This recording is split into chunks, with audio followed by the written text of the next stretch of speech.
Για πες. Τι σου έριξες, Κάτι για την Παρασάβα. Πάλι. Μόνο για αυτό Παρασάβα μιλάω το κορίτσι. Αυτή είναι κολλημένη τύπησα. Ναι. Παλιά κάτσε με ρίξεις. Φορούσε κάτι χαϊμαλιά. Έκανε κάτι χιάνες. Μέχρι και πίτι είχε βάλει.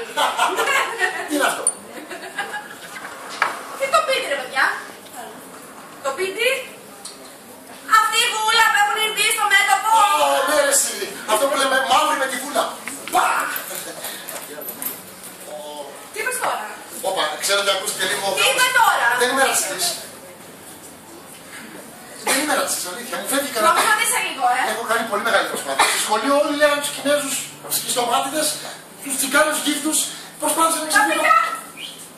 Το φίλησα μόνο και μόνο για να το βουλώσει. Ρε, μη όχι στη δουλειά. Μα δεν μας βλέπει κανείς. Είναι ανάρμοστο.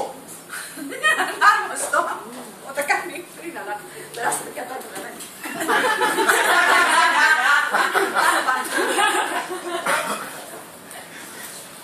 Από πότε έγινες τόσο συντηρητικός εδώ? Λοιπόν, άκου να δεις.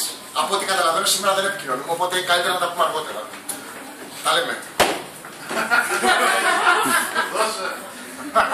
Ποιος το αυτό το δώσε? Αυτό να φύγει τώρα! Εσύ το βες? Έξω. Έξω.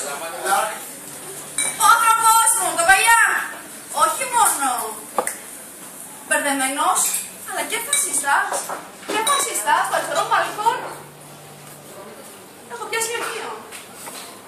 Αλλά έχω περάσει και πολύ, πολύ εξιαστή. Κάτσε μαρική. Δεν κάτω τώρα. Έχω περάσει πολύ καλύτερα. Πολύ καλύτερα. Ο Κάλβιν, ο δικός σας ο Κάλβιν, ήταν απίστευτα.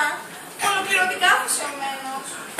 Το ξέρω πως το κάνω να φέρνει σαν αποκύμα της φαντασίας μου. Είσαι μια αγάπη για το καλοκαίρι, δεν ξέρω λίγο τι, αλλά δεν είναι έτσι. Μ' αγαπούσε, πραγματικά. Είστε ξένοι μερικές φορές στο σχολείο. Στο προστατικό σχολείο σου. Το σχολείο δεν έχει καμία σχέση με τη θρησκεία. Καλά. Τέλος πάντων, στο σχολείο πρέπει να σκεφτούμε πράγματα. Πράγματα. Πράγματα όπως εμάς, εσένα, εμένα. Ξέρεις, θέλω να πω, αυτά τα πράγματα δεν κρατάνε ποτέ πολύ.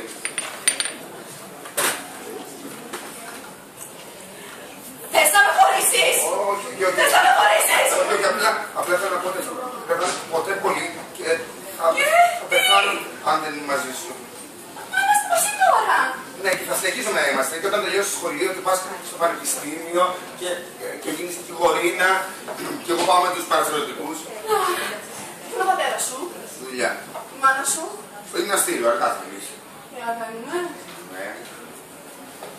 Σεξ με τον Κάλβιν Κέννεντι! Όταν το ρίξε τελική, τον πήραν τον ενθουσιασμό του. Ο φανατικός τότε καθολισμός τον έκανε να μην θλιβερό και να μην ορθοπαιδικό εραστή. Το σεξ